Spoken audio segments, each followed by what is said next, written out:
Today we'll study the structure of human eye in this video. If you like this video, then please subscribe this channel also. So human eye is made up of three layers. Outer layer is sclera, then choroid, and innermost is retina. The front part of your eye is absolutely transparent. It is called cornea and it is covered by a protective membrane, conjunctiva.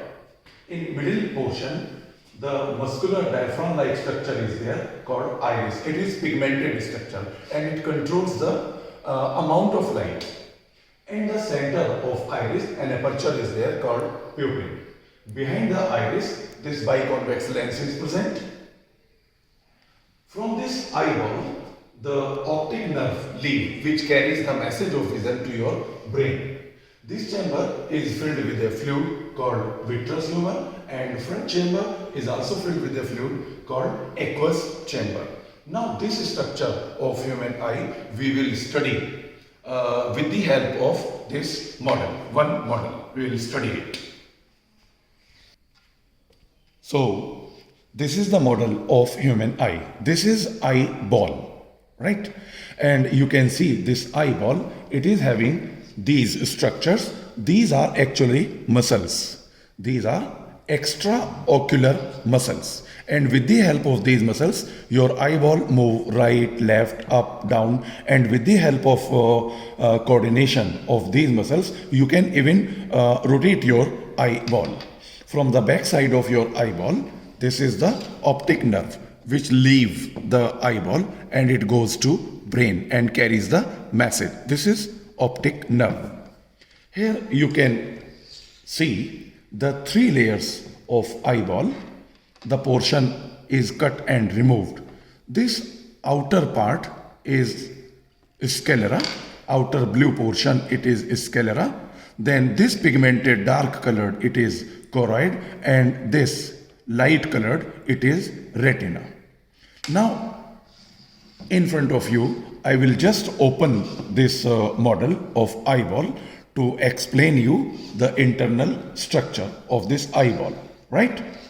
So I will open it.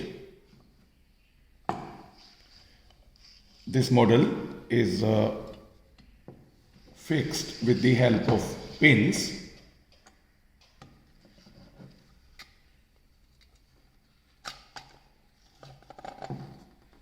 This is removed in two parts. So here you can see, just look at this portion.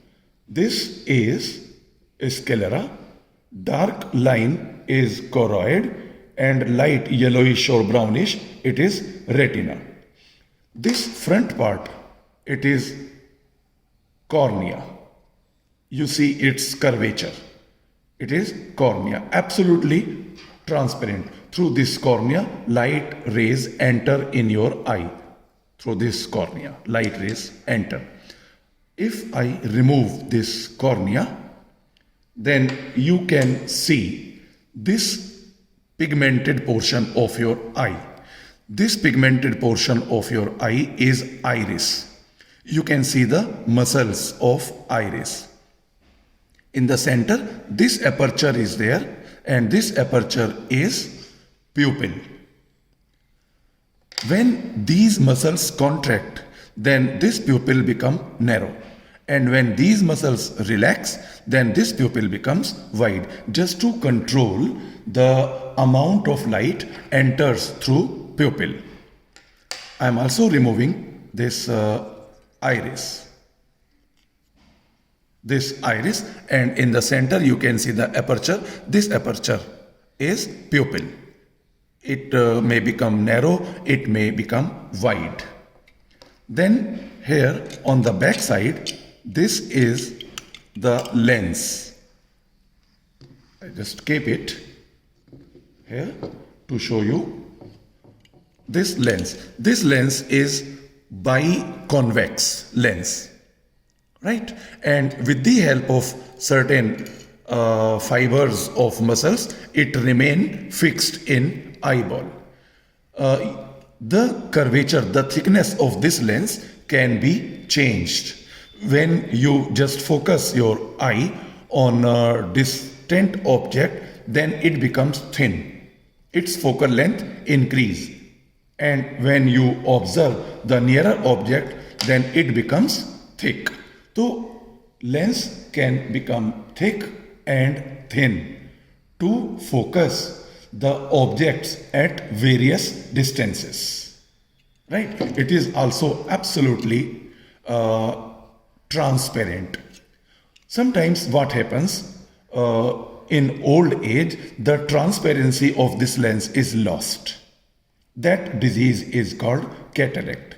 And in that situation, doctors remove this lens, old lens, and a new lens is fitted, artificial lens is fitted here. Then you can see the structure of this eyeball from inside. This inner layer is retina. All this is retina. And this dark portion is choroid. Outer part is sclera. This portion, from this portion, this optic nerve leave. You know that this retina is made up of two types of cells. Two types of cells are there, rod cells and cone cells. Rod cells help us to just see in dark or in dim light, whereas cone cells, they help us to see in bright light. Cone cells also give us the information of color. But here in this portion, rod cells and cone cells are absent. So in this part, there is no vision. That's why this portion is called blind spot. Whereas